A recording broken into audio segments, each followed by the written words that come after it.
Welcome to the Growth Catalyst Show, where we believe that growth could come in many forms: professional, personal, company, sales, you name it. I'm your host, Dan Mahoney, founder of Transcendent Sales Solutions and a guide to a world of growth possibilities. I've spent my career empowering companies and their people with strategies that accelerate growth. I'm here to bring you stories of these business leaders and their trusted advisors to gain insights into their journeys and learn how they fuel their own growth. Just maybe their journey could become part of your own growth story.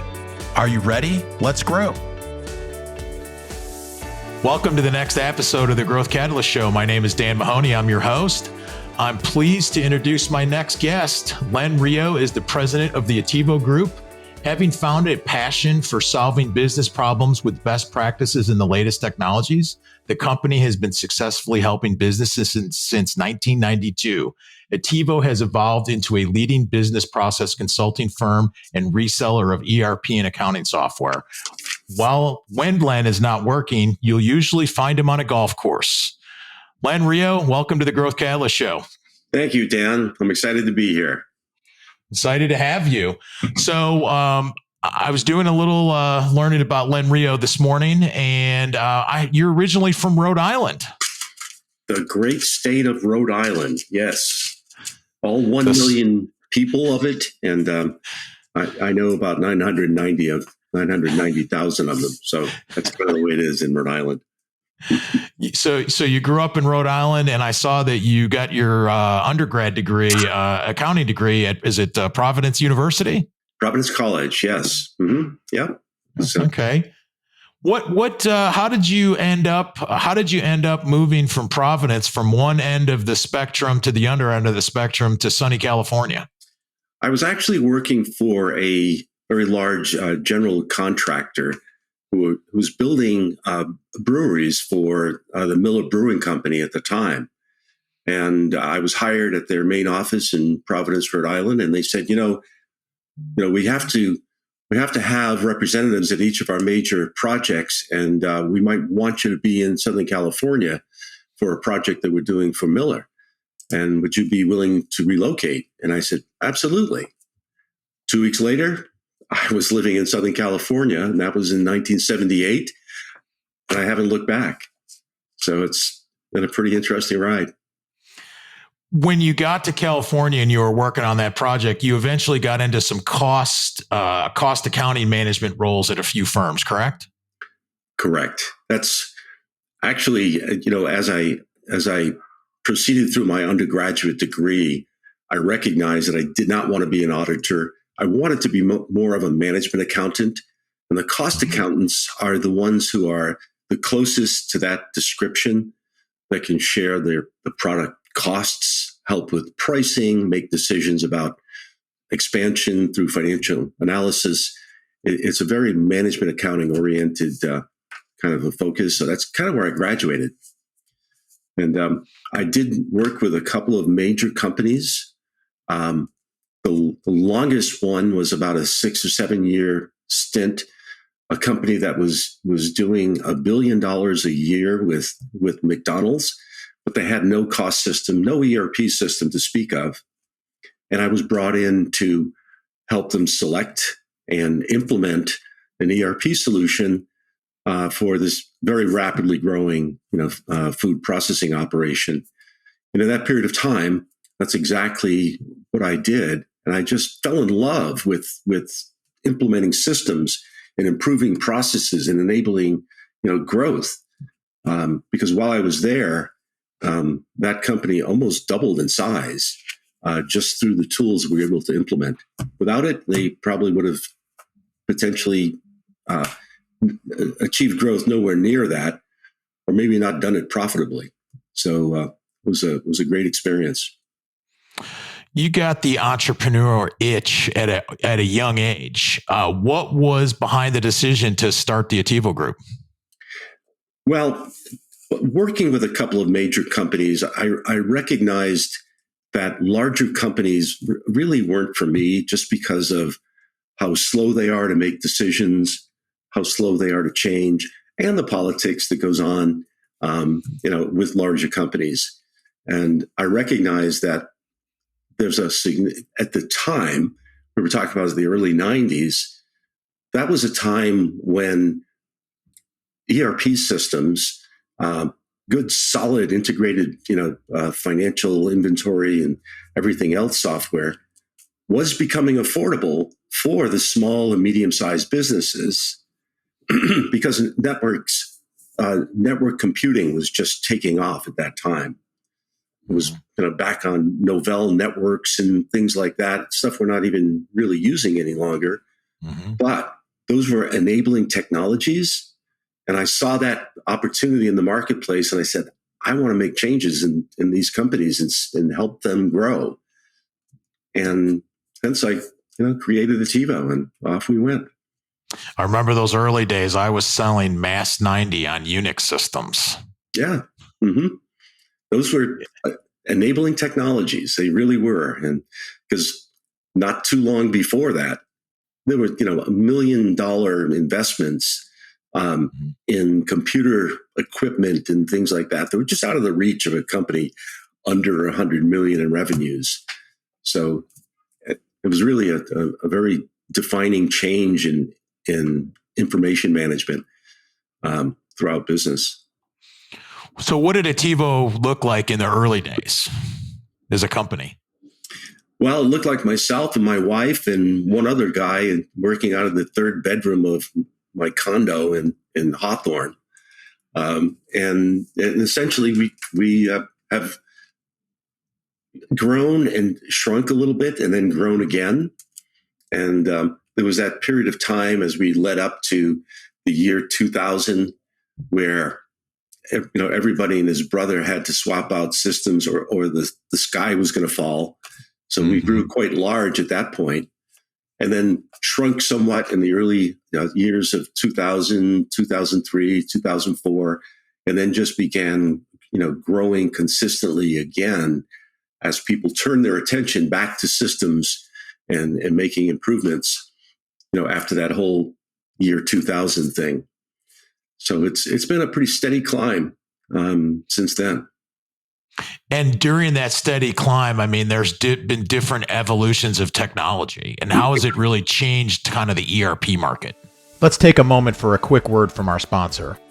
This episode of the Growth Catalyst Show was brought to you by Transcendent Sales Solutions. Whether your company is facing uncertainty, declining sales, or resource limitations, Transcendent Sales has the solution. Their team has decades of experience helping businesses find alignment to meet their growth goals and transforming underperforming sales organizations into revenue-producing market leaders. They take a hands-on, results-oriented approach to solving sales challenges. Visit transcendentsales.com to learn more and subscribe to the bi-weekly Growth Catalyst newsletter for insightful growth strategies. Transcendent Sales Solutions, empowering businesses to reach new heights. And now, back to the show. So the biggest change in the ERP market has been a couple of things. I'll speak about two things in particular. Number one is ease of customization and integration that happened along with the tools. The tools that were available on network systems in the early 90s were a little bit rigid, and there wasn't a lot of internet usage at that time among small business, even large business. So as the internet evolved, through the late 90s, the software also began to evolve to become more connected, so that e-commerce became a reality, and integration of systems so that we can have one version of the truth became a possibility. Up until this point, it was very, very difficult and expensive to do those kinds of things. The second major thing that happened was as we went into the about 2005, 6, 7, companies like Oracle made their NetSuite ERP system available via the cloud and via the cloud only. Salesforce was another one of those companies who developed a premier CRM system, but only available via their cloud. And the other developers began to follow suit. they basically turned made their applications available via the cloud or on premise. So many of them still do that, like SAP Business One and Acumatica. You can still install that software on a local server if you had to. But most people are just saying, I don't want anything to do with servers. And the transition to ERP in the cloud is very, very much in effect. The transition to subscription software along with that was a necessity, because if number one, the investment barrier was removed, so that they didn't have to buy licensed software with a big investment up front.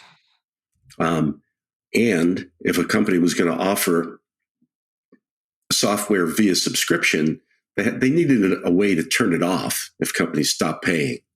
So the monthly subscription ERP is now much more of a reality compared to the way that we used to buy ERP systems. So yet again, two more major barriers to ERP have come down.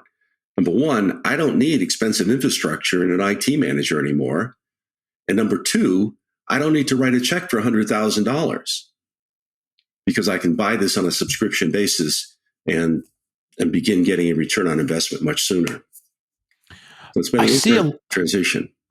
I see a lot of companies that are large companies that are still using QuickBooks. And what are you doing for accounting ERP? Oh, we don't have ERP. I have QuickBooks. When does a company, and there's all different type of industries, of course, when do they need to make that look like, yeah, we've outgrown this and we really need to look at something more powerful? That's a great question. The answer does vary by industry because certain industries are more complex than others. A wholesale distribution company might be able to continue to use QuickBooks until they're close to $100 million, if the simplicity of their business remains the same. Where that might go off track is where they have complex freight requirements and multiple e-commerce sites that they have to integrate to, then they would run out of road. But when you take a look at more complex businesses like manufacturers, for example, especially those in highly regulated industries like food and pharmaceutical and medical device, there's a lot of coordinated information, I'll call it, meaning, we're recording production, but at the same time, we have to capture a lot of quality testing for compliance purposes, and then maintain track and trace mechanisms so we can follow our product all the way through to the end consumer. That's where QuickBooks is going to run out of road very quickly. It's in an industry like that. So it would be very difficult to juggle all that data if you were doing more volume than, say, 3 to 5 million in revenues as a pharmaceutical company or as a food manufacturing company. It really comes down to, are we efficient in what we're doing? And I would say for a company using QuickBooks that's in food processing and they're doing $50 million with 12 different product lines, I can tell you that they're grossly inefficient and throwing money away every single day because they're using an information management platform that's inadequate. But that wholesale distributor that has one website and they do $100 million and it's integrated and it just seems to be okay, then it's probably still okay unless they have plans do it all day long. Triple in size. Yeah. One of the things I hear from a lot of businesses that they're afraid of the whole moving that step to ERP because the selection process is intimidating. Once you say the word, I'm interested in ERP, you've got a lot of the big mid-market companies, they're all over you. And it's a very intimidating process. Talk about that and talk about how Attivo can help a company with the selection process. Sure thing. This is one of my favorite topics because obviously, as a provider and implementer of ERP systems, we need to sell new systems, get new customers. But the selection process is typically very, very flawed. And I'll compare and contrast this to how we as consumers might make a selection if we needed to buy a new car. We might sit down with our spouse and say, gee, what kind of car do we need? Well, I really think we need a mid-size SUV. I don't want a great big one, and then it's too small because we have 5 kids and whatever. So yeah, you're right. I think that would work perfectly. What kind of budget do we have? These would be conversations that they'd be having internally. Well, if we lease the car, I think we could afford about $450 to $500. I think if we trade in our car, it's going to be worth about $3,000. That should get us off the showroom floor. Perfect. Let's take a look at cars in that budget range. And they'd look online now at the Honda Pilot and the Ford Explorer and the Kia Telluride or Sorento, or all of those that are in their price range, and they'd stop making comparisons of features. They'd say, oh, the Telluride has the 3rd row of seats. That's very important to us because we have 5 children. And it has to be large enough so the kids can actually fit back there. So it looks like, based on the dimensions, that's very, very viable. And they also considered the Mercedes GLB 250. I happen to own one of those. It's a small SUV. The one that I purchased came with a 3rd row of seats, but you can barely fit a dog on the seat. Or an infant. 3rd row of seats. So they would look at the dimensions of that and they'd say, well, there's no way these kids are going to die. We can't use that particular car. And they'd exit right off the list. Now, that's how we would operate as informed consumers. We have the internet. We have every piece of information available to us. We would know the price. We would know the trim package that we wanted. We would know everything about that car when we went to the Kia dealership and said, hey, we're very interested in the Telluride. Let's take a closer look. Educated buyers today. Exactly. Now, here's what happens when small and medium-sized businesses, especially those who have only done this one time, meaning they're just evolving from QuickBooks, right? Or some old, legacy system that really isn't even supported any longer. They sit in the boardroom together and they say, we really need a new ERP system. Yes, that's one of our 2024 initiatives. Great. Hey, Mr.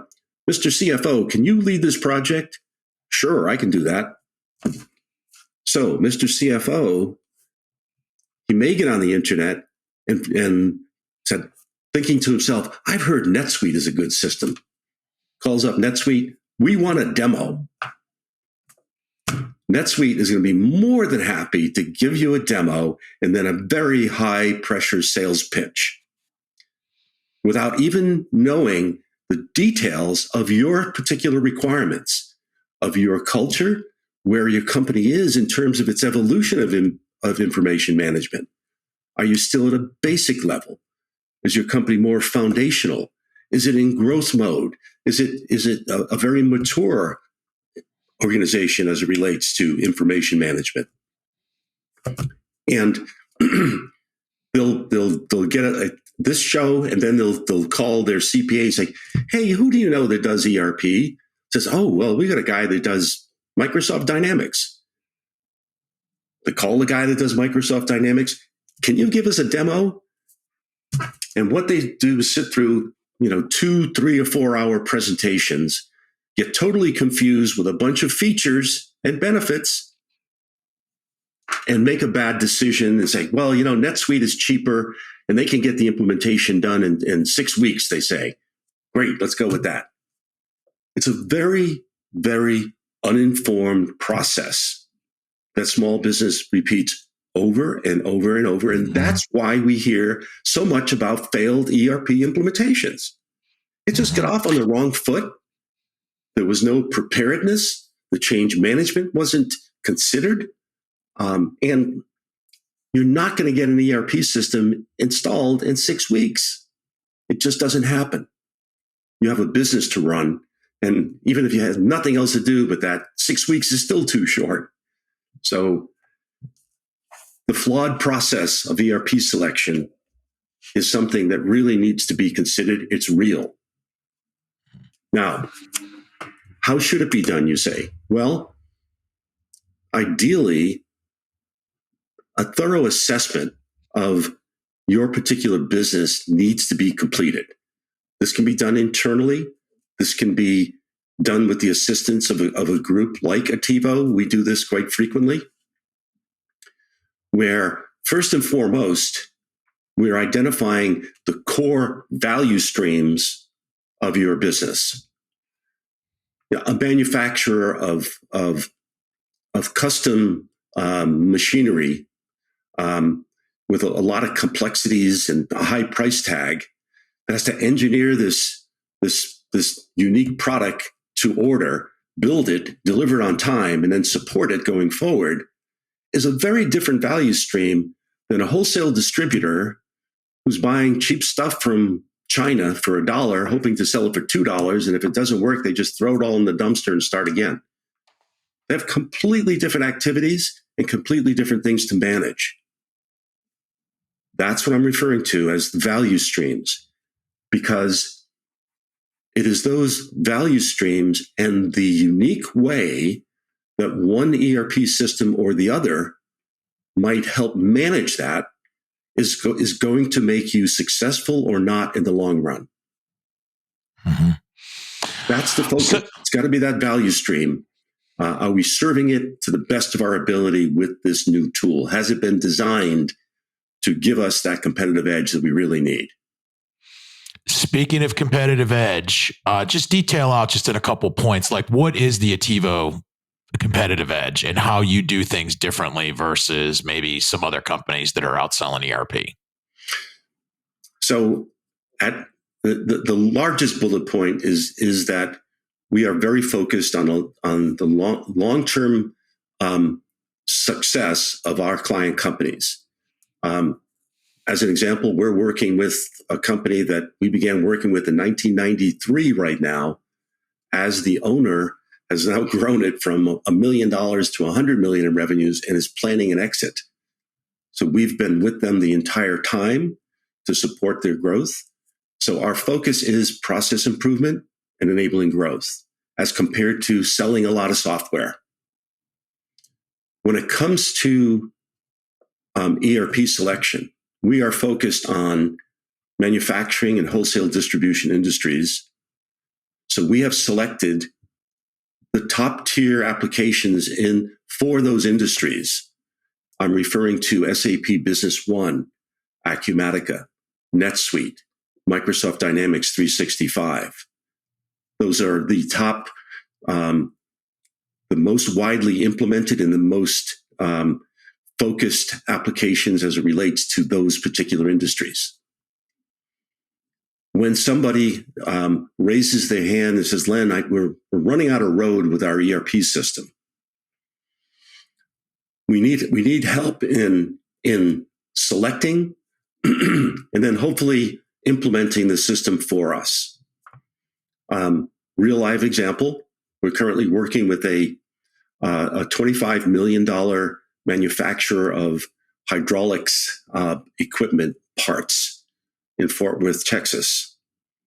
And they have hired us to do an assessment of how they can, fix what's going on with their existing system as some Band-Aids, so to speak, help them assess their readiness, meaning how clean is their data, how close to a best practice are all of their business processes, to define the amount of work that has to be done in terms of this implementation. It's not just training. There's a whole lot of preparation that has to go into it.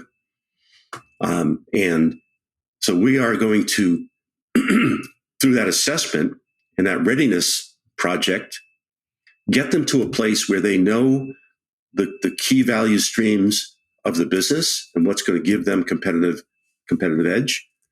Identify the ERP systems or system that's going to support that in the best possible way. Help them through a proof of concept and plan that implementation in a way that would be appropriate for their size business with its culture and its capabilities to be successful. So it's a very hands-on, very involved relationship as compared to a middleman selling you something from a developer. So what you just described is, it sounds like there is a good amount of work that's done up front in order to make this successful along the way. Absolutely. All the work is 90% of the work is up front. Going live with a new system on milestone 1, we'll talk about milestones in a minute, but that should really be a non-event because we've done all of the work. We've done the user acceptance testing. People are trained. The data has been prepared. The change from one system to the other was well thought through. So yeah, it's all up front. So companies out there are thinking maybe about, I'm ready to make that change to an ERP system. What are some things they should be thinking about now before they officially start a process? Well, first and foremost, they should consider resources. There has to be a project leader, and that project leader has to be in a position to be able to work with all of the departments within that company, because this is a project that requires that top-down executive support, and having that person be the central point for project management internally is very, very critical. That person needs to be able to choose the various subject matter experts in each major functional area of their business and assemble a team so that they're ready to even speak with a consultant at the very beginning to help them through an assessment and so on and so forth. So an internal team is critical, and of course the top management support of the overall initiative is step one. How do you, and this is what I hear, is preparing for that implementation, because you put that team together and then you stand the system up and you get it up and running. And I've seen implementation fatigue happen where people are like, oh my God, that was it's always more than they think it's going to be, because there's a lot of work to it. How do you help them? And as you mentioned, milestones, and get through, all of the things to get them a true ERP solution versus just replacing QuickBooks with another system? Good, very good question. So with a new ERP system, and with some proper planning and assessment and process improvement initiatives identified, there's going to be a lot more work to do than just replacing the current system. Imagine we were on QuickBooks and we needed to make a transition to an SAP Business One or NetSuite. The first milestone might be called just that, kind of go live with new system. However, all of the other initiatives, like implementing a warehouse management system or integrated shipping, or maybe even connecting e-commerce websites and doing EDI with customers and so on, can all be laid out in a sequence of additional milestones. The reason why it's best to do it in that way is that, number one, there's just way too much work to do to take on every single possible thing that we can possibly do with this. As I said, we all have work to do besides implementing this ERP system. Mm-hmm. And the other side of that is, once you're utilizing a system and getting comfortable with the technology and the navigation and new terminology and so forth, the subsequent milestones just become easier and easier and easier, and therefore more apt to be successful, right? Because every initiative is going to require some change within inside an organization, and that's the real risk. Mm-hmm. It's not the technology. It's how do I transition my warehouse people from using a paper pick ticket to scanning every single move they make? That transition is the hard part. Mm-hmm. So ideally, the milestones are there, because you just can't accomplish it all at once and expect it all to be right without somebody having a nervous breakdown. And then secondly, we want to give the organization time to become more mature and assimilate the technologies that we've already implemented so that we can be much more successful and accomplish the next goals much more easily. Len, excuse me, this has been a great conversation learning about ERP and some of the concerns and pitfalls that people understand and myths. Last question for you is, if somebody's interested in maybe looking at an ERP solution and learning more about the Attivo Group, what's the best way to do that? Probably just reach out to us. Info at Attivo ERP would be one way, or just give us a call. Our phone number, are you going to publish our phone number, Dan? Or go ahead. If you got it, just throw it on. 949-253-9639. Or email me directly, len.reo, len.reo at Attivo, ATTIVO, Len, I want to congratulate you on your success as an entrepreneur and Attivo Group in their 30th plus year of business. And I want to thank you for taking some time coming on the Growth Catalyst Show. You're very welcome, Dan, and thank you for having me. And that's a wrap for today's episode of the Growth Catalyst Show. Remember, you can take these stories of growth and make them part of your own journey. Learn from them, draw inspiration, and let them guide your path of growth. I'm your host, Dan Mahoney, and I look forward to our next journey together. If you've enjoyed the show, please subscribe and leave a review. Until next time, keep growing.